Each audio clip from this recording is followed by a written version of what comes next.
not letting them get away with it?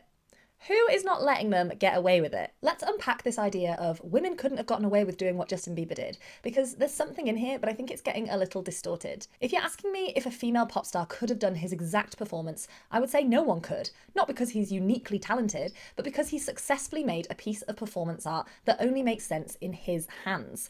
This performance only has meaning because of his specific context as a child star who went viral on YouTube and then was groomed and exploited in the music industry, who has always had an army of vitriolic haters and has publicly expressed his trauma on many occasions. Without that context, it wouldn't work. If you're asking me if a female pop star could have done something similar to what he did, something stripped back and minimalistic, or something that is goofy and referential and more about their biography than the performance skills, then that is definitely a question worth exploring, but I think we need to go a little deeper than most people are going. Lots of people insist that the answer is no, they couldn't get away with it.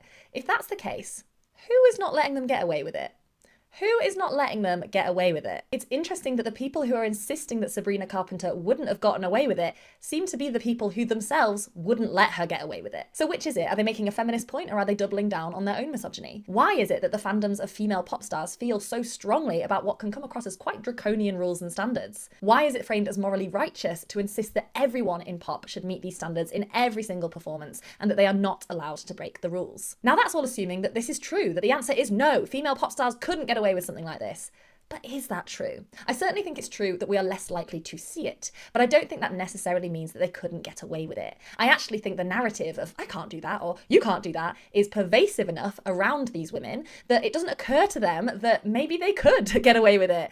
I mean, the fact that we call it getting away with it itself implies that it's not a legitimate artistic decision to choose minimalistic performance art if you're a pop star and you would be doing something sinful. What if we didn't think of it as getting away with it at all? Lots of people have already brought up Britney Spears, who has similarly come to represent the trauma of being a child star. There would be something very meaningful about her coming out and saying, I'm not going to be changing costumes, I'm not going to be doing choreo, we're just hanging out and looking back together. Because her story is now at that stage where she can do that kind of meta commentary and people would enjoy taking part in that with her. Would people call her lazy and entitled? Yes, but people are calling Justin Bieber lazy and entitled. Could you argue that the backlash would be worse for Britney?